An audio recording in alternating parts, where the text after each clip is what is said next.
My name is Neil Patel, and I help companies generate more revenue through digital marketing. Entrepreneur Magazine said I was the #1 marketer in the world, and they also said I created one of the 100 most brilliant companies. I started my first website at the age of 16. I took all the money that I earned from working at an amusement park, and I paid a marketing firm. The marketing firm provided no results, and I quickly learned that I wasn't alone. Out of my frustration and from being broke, I had no choice but to learn marketing. My first client was a power supply manufacturer. I helped them generate another $25 million in sales, and from that point, I realized the power of marketing. I helped everyone that I could, and I built my reputation by being honest and over-delivering. I've helped companies like Google, NBC, Viacom, General Motors, eBay, but nothing's more satisfying than helping small business owners succeed. I founded 4 multi-million-dollar companies, and I've learned all the mistakes that you should avoid. I've written about them on Forbes, Entrepreneur, Inc., Fast Company, and even on my own blogs. It's so awesome to know that colleges from all around the world are teaching my material in their classroom. Over the years, I've received awards from the President of the United States, the House of Representatives, and the United Nations. People believe marketing is expensive and difficult. Fortunately, that's not true. There is a formula. Even if you don't have a technical bone in your body, you can get results. And my mission is to share this formula with you.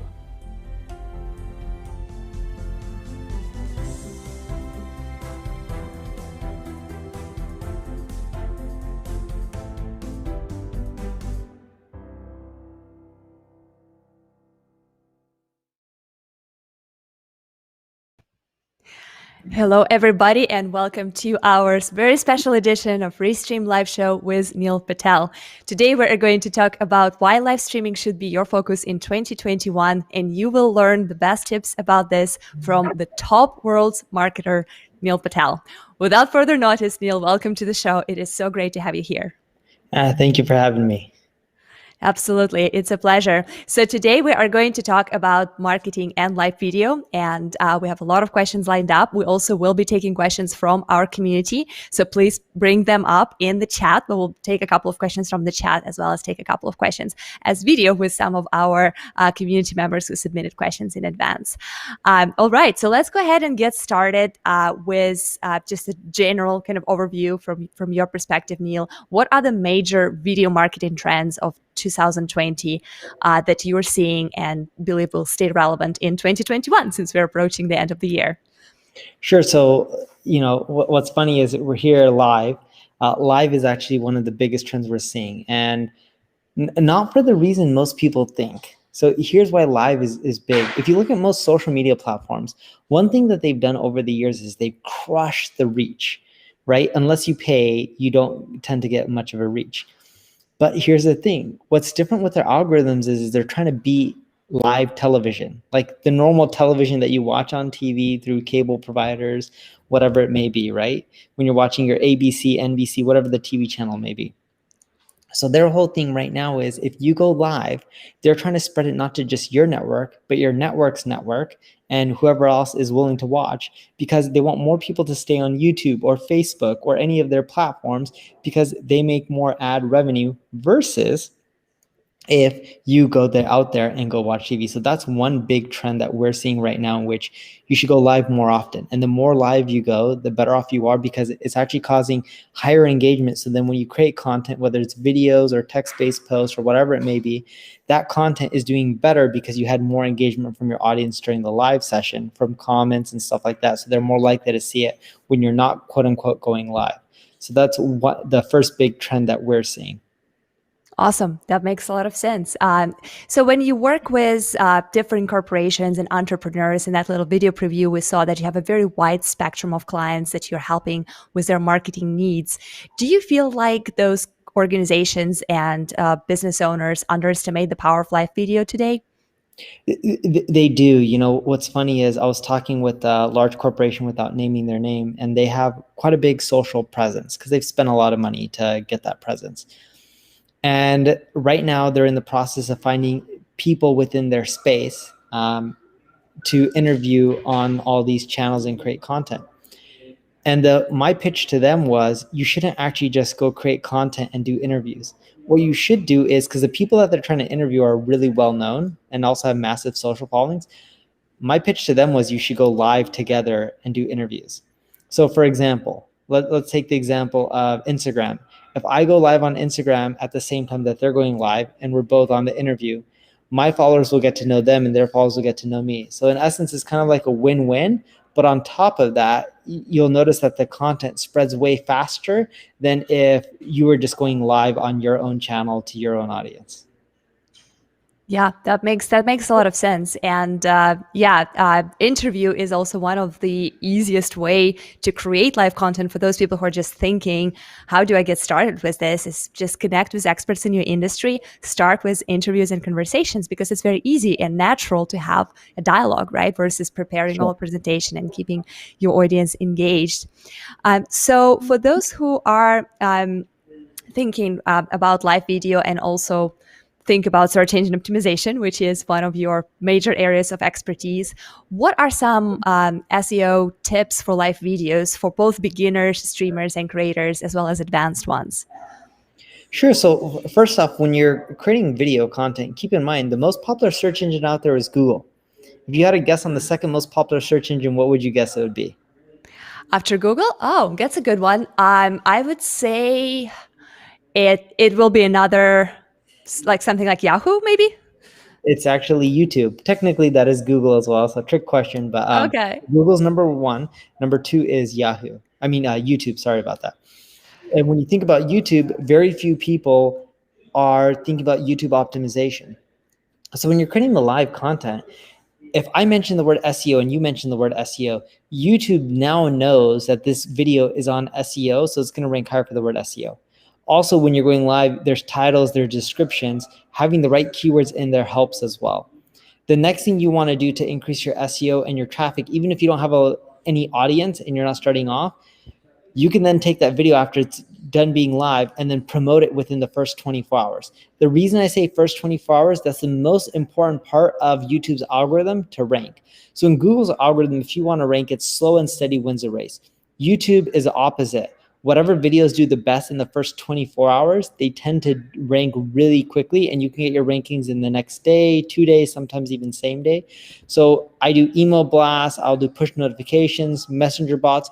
But if you don't have an audience, what you would do is you would go to your other social profiles, spread it. You would tell all your friends, hey, go comment, go share it, go like it, leave a comment. And you just do manual grassroots stuff. And when you do that, you'll notice that it increases. Or another thing that you can do that's quite easy is you can just go out there and spend a little bit of ad money and drive some clicks and views. And that helps as well too.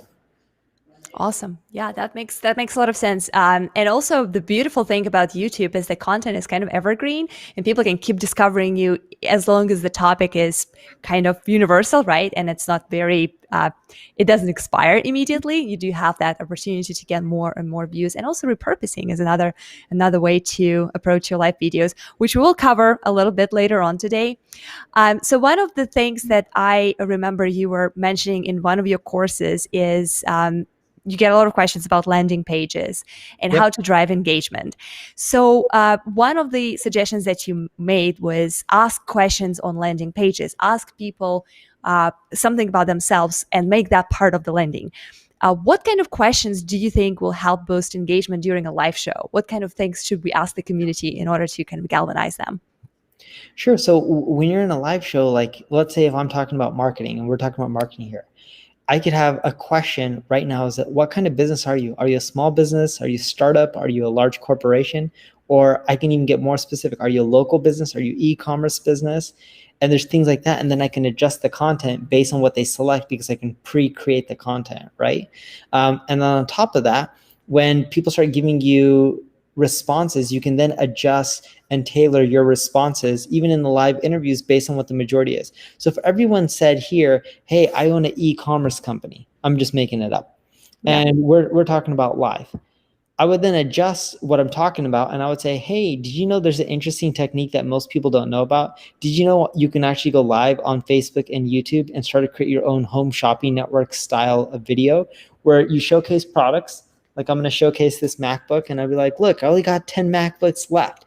Leave a comment if you want to buy one, and just, respond with the word 5 or not 1 or buy. And then, I can start following up with people who said that they want to end up buying, right? So you can end up doing really creative stuff like that once you get to know the type of people who are listening in. Awesome. Yeah, that's wonderful. It's for our community who is watching us today, we do encourage you to submit your questions. So please go ahead and submit them, and we will be highlighting them in the end. And we will also bring in a couple of people to ask questions with video. So to kind of keep engagement a little bit. On top of that, you do create a lot of video content. You have a very robust YouTube channel. You have all kinds of courses, tutorial videos, different things. I guess my more or less personal question to you is like, what kind of videos do you enjoy creating most? Just yourself, aside from that being bringing value to your business.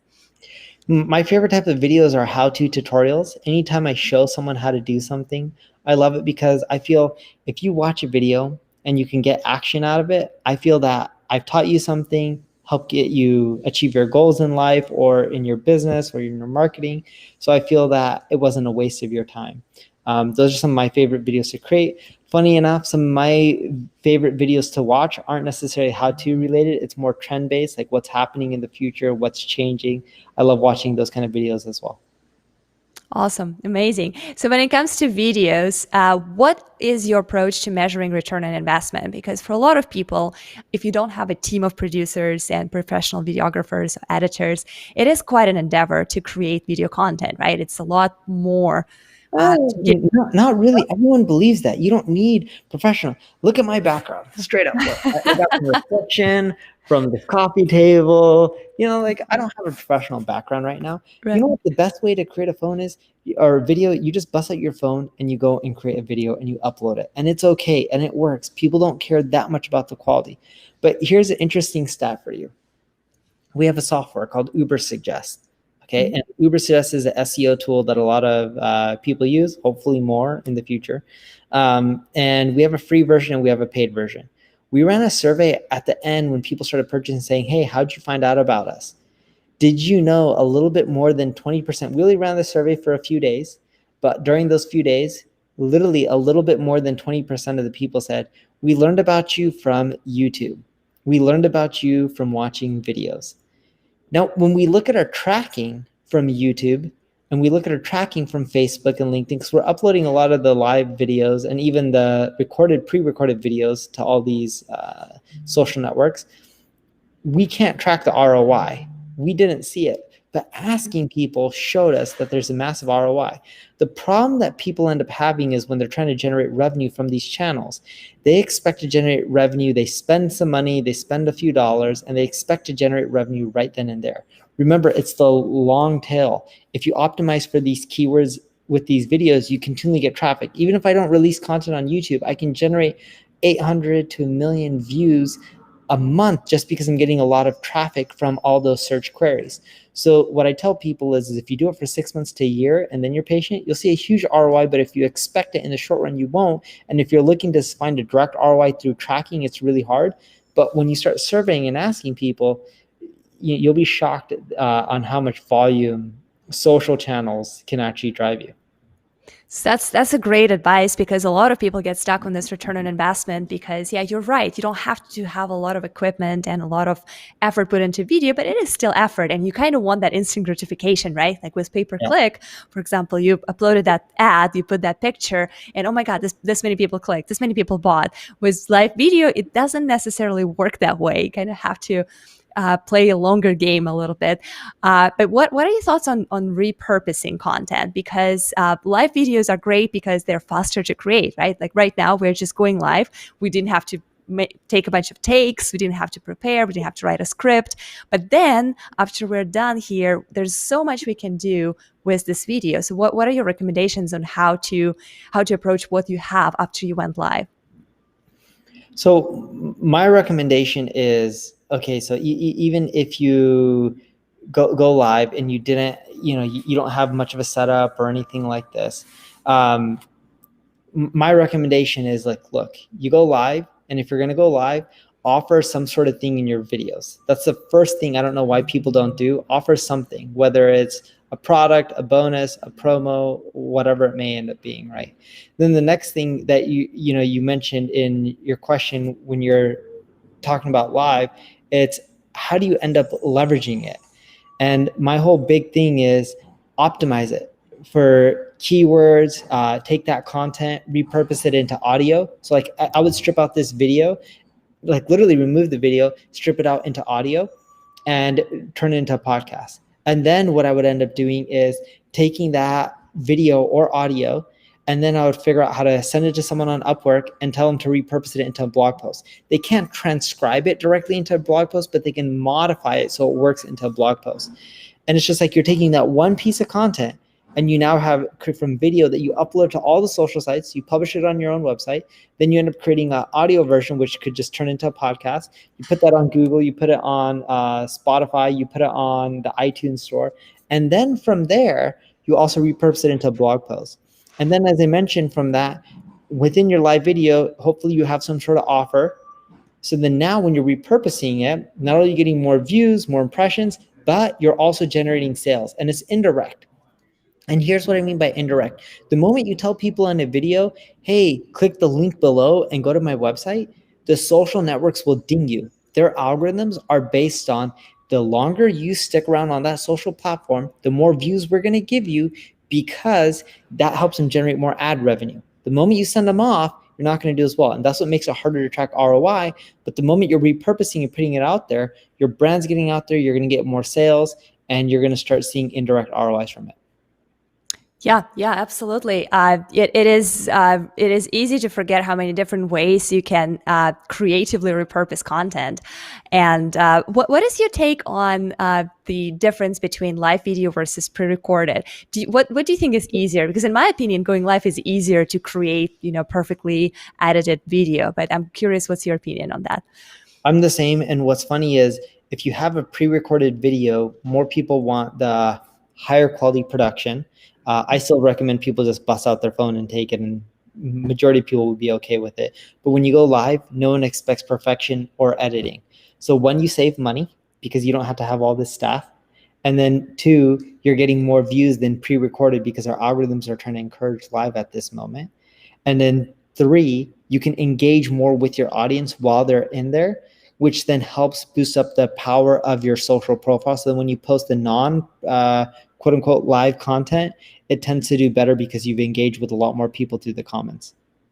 Yeah, absolutely. Speaking of comments, just to acknowledge a couple of people here, Felicia is saying when you go live, offer something, product offer. After going live, strip audio and create podcasts. Absolutely, definitely something that we do with Restream, and we always recommend our community to do.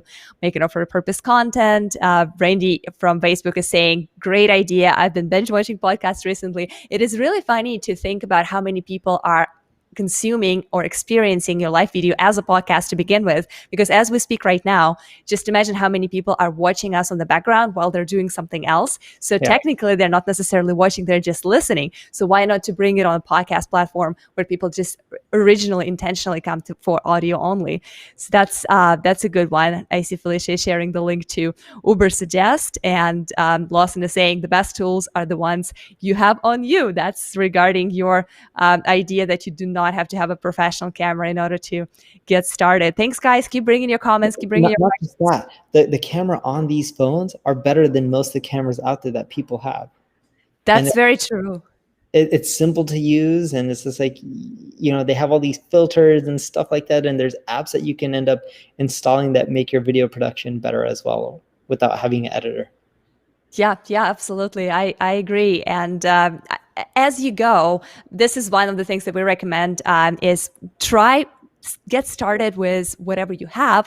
And then if you have a lot of traction, then you can upgrade, right? Like you can always get that better camera, better lights, better mic after you realize that this is working for you and you're getting a lot of traction. So this is good stuff. So you work with so many different people. Do you have any case studies or any specific examples? It could be your agency or it could be one of your clients where live video really made a difference and they can change their game either in sales or marketing or exposure? Sure. So without mentioning the company name, they sell hair products, hair extensions. They go live on Facebook, and they try to go live at least once a month. And by starting going live, and they just sell literally right on the live. Remember how I mentioned, hey, do you want to buy this MacBook, right? Hey, in essence, you're demoing the hair extensions, the hair products, and saying, hey, do you want to buy it? Every time they go live, it brings them 5 figures in revenue, literally 5 figures in revenue. Now, when I was talking to them, I was just like, take what you're doing and don't go live once a month. Go live 3 times a week. And little things, they don't generate as much per video now, but their total revenue is much more. And it's growing and getting closer to over 6 figures a month. I think this month they're on track to hitting 6 figures just from that. So they're not there yet, but they're getting close. And it looks like they'll be on track for that. Although we're getting close to Thanksgiving, so who knows? But if it wasn't for Thanksgiving, my bet is they would easily hit 6 figures. I think for Black Friday, they have quite a chance That's correct. to go up at yeah. If they decide to do a promo, right? If they don't do a promo, I don't know how effective it's going to be. So they haven't decided yet. But if they do, I think it'll be super effective. Yeah, that's true. That is so interesting. We get those questions quite a bit from our community when people ask, does it matter how often do I stream? Should I stream once a week or once a month or every day? Like, how does that affect the exposure and effectiveness of our stream? What do you think is kind of like that golden middle? Like, you don't want to go live every hour, right? Like, that's kind of crazy. It's too much work. I would say at least once a week, and ideally a few times a week. If you can do daily, great. And that's assuming your content is great. You don't want to go live for the sake of going live. Even though it's good to, if your content sucks, people aren't going to want to keep tuning in. So make sure that your content's amazing. And if you can only produce amazing content once a week when you go live, then go once a week. If you can only do once a month where you think you're going to have great content that people are going to love, then do once a month. But if you can have amazing content 3 times a week or even 7 days a week, then go live 3 to 7 times a week. It all depends on the quality of the information you're putting out. Yeah, absolutely. And again, to acknowledge some of our community members, Felicia is saying, I love live streaming and engaging with audience, loving the content that you're providing today. Thank you so much. It's great to have you. And Anita is saying, fantastic tip on not sending people away during live and great about doing live more than pre-recorded. I agree that this is kind of counterintuitive for people to invite their community to leave the live stream, this conversation that we're having, and instead of inviting them into the conversation and include them into the dialogue, say, hey, click this link, go away, don't watch me anymore, right? So it's a very interesting perspective. I'm glad you brought this up. It was really interesting.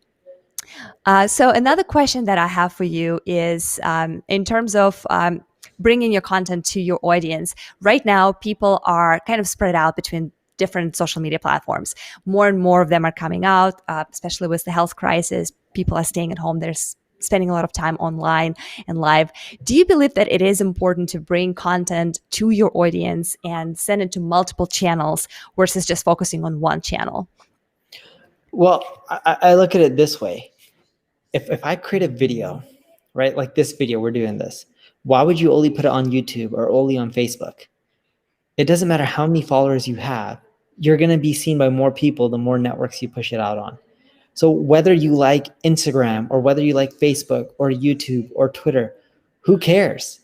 Do all of them because you're going to get more views. More views equals more branding, more customers, more sales, more evangelists. So if you're going to create the content, it doesn't take that much more effort to put it on all the networks. It's literally an extra few clicks of a button. So if you don't do that, it's just like you're spending all this time to create content and you're missing out on extra sales.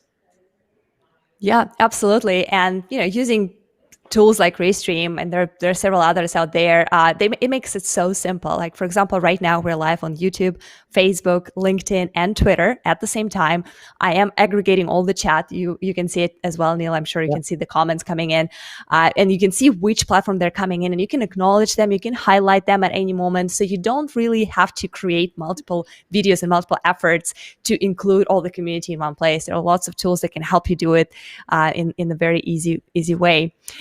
So I see that more questions are coming. That's awesome. There's one more thing that I wanted to cover with you just before we turn to community questions. So there is something that you mentioned as well on your YouTube channel about the scalability of marketing agencies. I believe that's part of your marketing school program as well. So there's so many different services that marketing agencies are offering right now, and the customers are very demanding in terms of what they are expecting from a marketer when they contract to hire somebody. Do you believe that offering something like streaming as a service is something that marketing agencies could look into, and could it be scalable for them? So basically run live streams for some businesses who are thinking about leveraging that tool, but not yet feeling comfortable or ready to do it themselves. Yeah, I think it's funny enough. I don't think it's a hard service to provide. I think it's easy. You can do it quite well, and you can generate quite a bit of revenue for it. The big thing is whatever service you're providing as an agency, focus, niche down, narrow down. So don't provide SEO, pay-per-click, conversion optimization, streaming services, and the list goes on, because it's too hard to scale, especially at the beginning. I'm not saying eventually you should add in all the services, but at the beginning, just pick one. And offering streaming as a service as an agency, is it the biggest market? No, you would make more money doing pay-per-click. But here's the thing that most people don't tell you. If you do pay-per-click as an agency, you're competing with thousands and thousands of other agencies. So it's actually going to be really hard for you to gobble up market share. If you do streaming, even though the market cap for live streaming is much smaller, your competition is much less. So you can actually, in the short run, make way more money. And I would actually even say in the next year or two, you'd probably make more money, just focusing on things like live streaming. Like if you look at Gary Vee, he recently did something when voice search was blowing up, and he did a voice conference. And he had a lot of big companies that were coming there because no one was talking about voice. Is voice as a big market as SEO or paid ads or social media? No, but there's no competition. So right now as an agency, I don't know of any good agency that is focusing on live streaming services and just that. I think that's a huge opportunity. Funny enough, we started getting more and more into video, and we started creating a video division just to help customers. And you'll be shocked on how many companies, when we talk to them, they're like, oh, we didn't even know this is an option. And their whole big thing is, oh, internally, we don't know how to do it. We don't know what content to pitch or present. And a lot of our employees are shy. So we just want someone to deal with it for us, because we don't want to do any of it. And we just want plug and play, pay someone, and they just go and do it.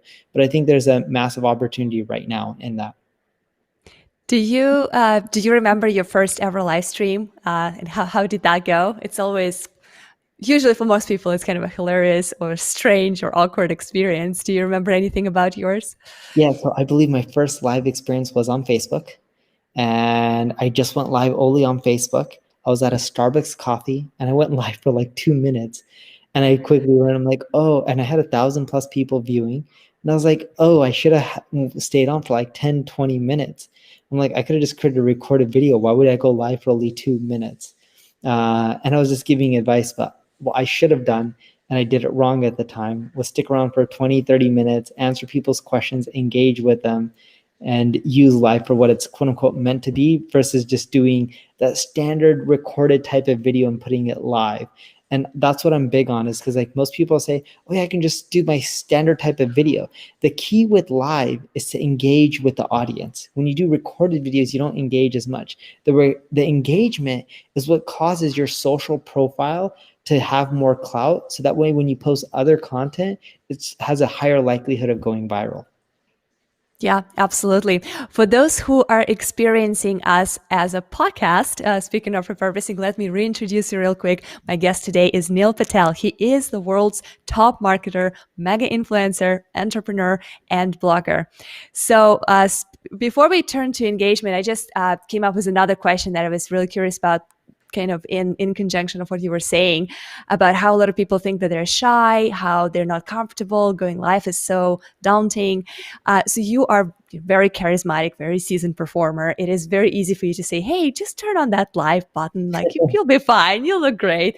What would be your recommendation for people who have this 100,000 reasons, like why I don't look good on camera? I have an accent. I'm not, I'm so awkward. I don't know. Like I'm so shy. Like what would be your advice to them? So a few things. First off, I'm an introvert. So most people are like, oh, you're fine on camera, but I've done it so often that you get used to it. The second thing I always tell people is everyone is a little bit awkward. Everyone is very judgmental about themselves. And you'll be shocked on how forgiving and how the audience doesn't really think about those flaws that you would. So you may be like, oh, I don't look right, or I have this. Like the other day, I was on this live interview with someone, and he mentioned how he got into a car accident and his nose is a little bit messed up, and how he has a little line on his nose. And he was telling me how he was lucky and he's still alive.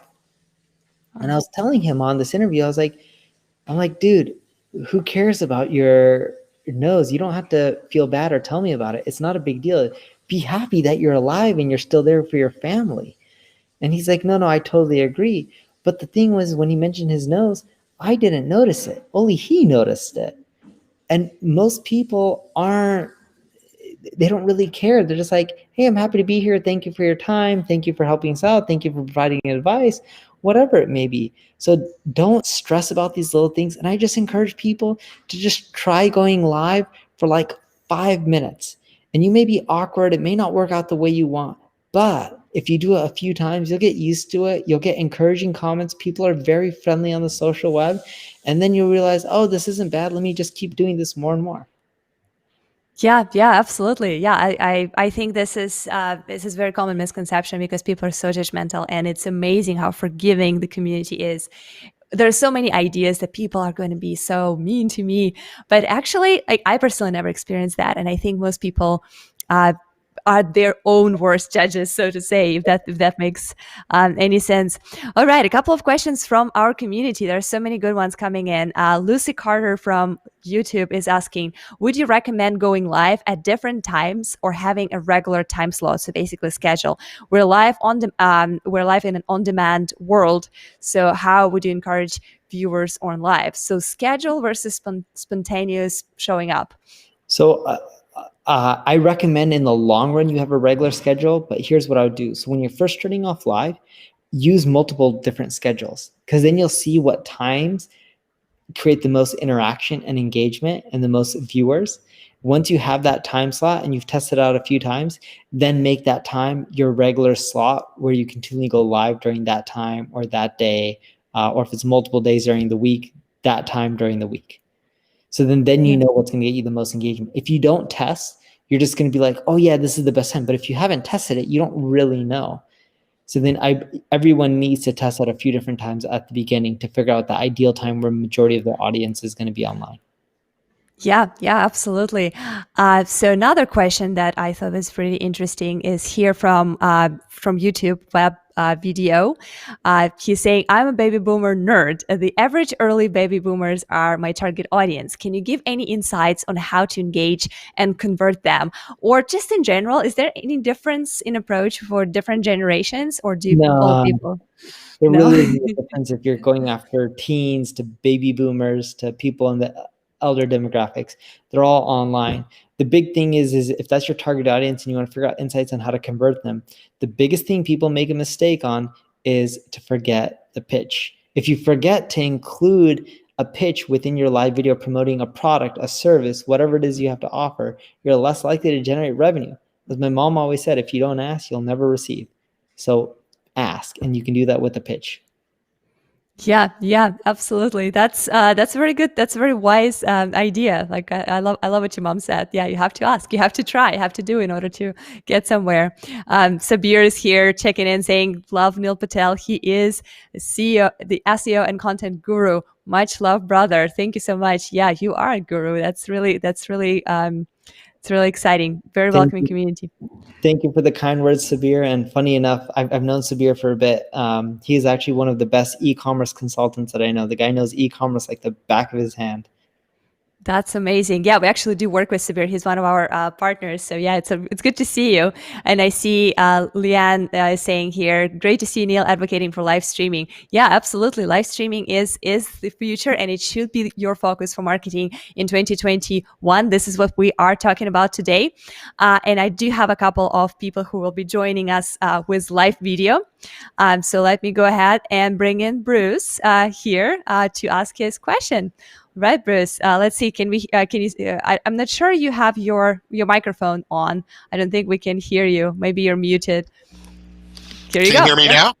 Yeah, we can. Go ahead and ask your question. great interview, Anya. Really good questions, and she's got it down. She's got them. She's laid out, and she's not wasting any time. It's awesome. Hey, so I come from a radio background. I did radio in LA for about 12 years, and yeah, I'm like totally used to flip the mic on, and I have no idea what we're doing for the next hour, but we're going to make the phones ring. And those were the days, but even all of that just went downhill and downhill and downhill, and 30 calls per hour for what we were marketing and doing on the radio turned into 1 call per hour.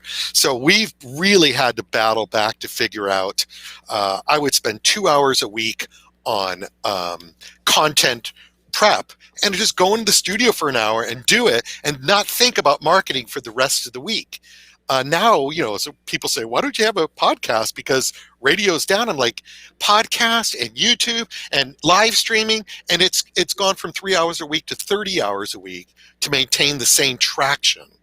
And it's daunting. But in this area of live streaming, which we're moving into, similarly, I do somewhat cerebral contents. I'm a financial advisor. Sometimes there's a visual. Sometimes it's not just like, hi, chit chat today. Here I am. Aren't I cute? Why don't you order my products? It's a little bit more cerebral. And what I'm daunted by, even though you've answered the question 3 times, is production values, because we've got people in my field that are at virtual news desk sets. Yep. And they look really good. There's so much going into this. And just when I think, hey, everyone's going to love me being on my phone, I'm like, oh, I'm so far behind. The rest of the field has totally outproduced me. And now no one's going to take me seriously. So I know you've answered this 3 or 4 times. And I probably know what the answer is going to be.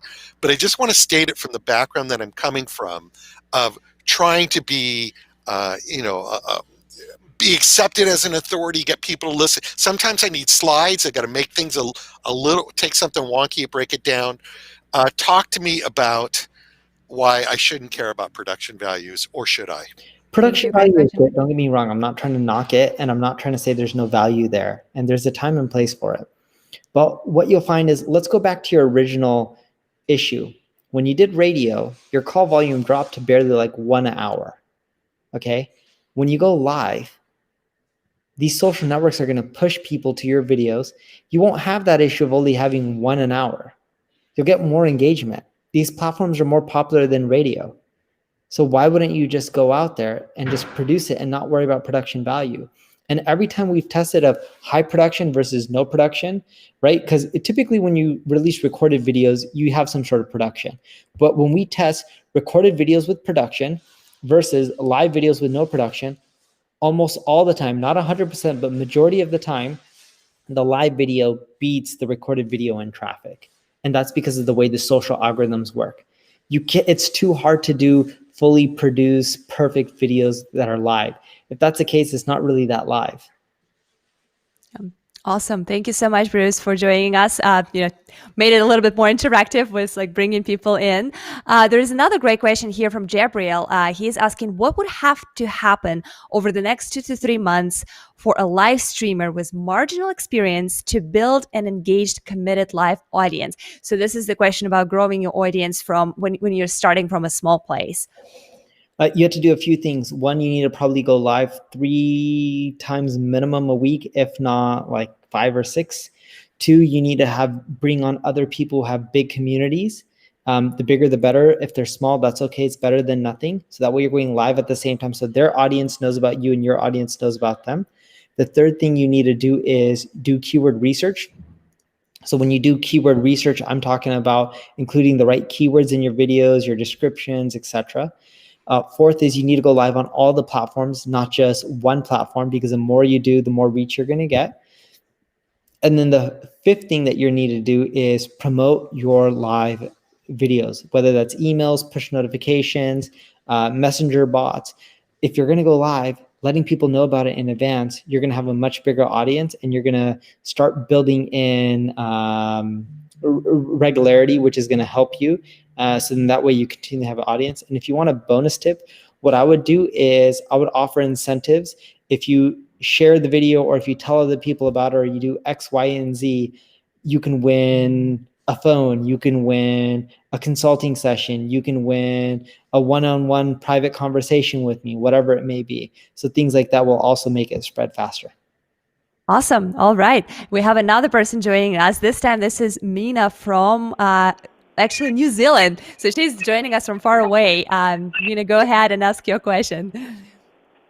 Kia ora, everybody. Kia ora is hello in Maori, the original language. Anyway, I've got a wee question for you. Thank you for having me on. How do you monetize the live broadcast if you're hosting a person, or you're having a conversation and it's just a conversation, they're not selling a product or anything? How do you monetize that live stream if it's just them talking about their life, that kind of thing? So what kind of product or service do you sell? I am not selling a product and I am not selling a service yet. Okay, so if I'm having a general conversation, let's say we're talking about kitchen appliances, I can tell people, oh, is this what you used to cook? Oh, you can get that you can put in your own custom URL, your own bit.ly URL, and it can have an affiliate link. That's an easy way to monetize. So whatever your conversation is about, you can integrate either affiliate offers, your own products, your own services, whatever has that you have to offer that's related to video in a natural way. If I was having a conversation with you about live streaming, I wouldn't say, oh, by the way, if you want dog food, go here to buy it.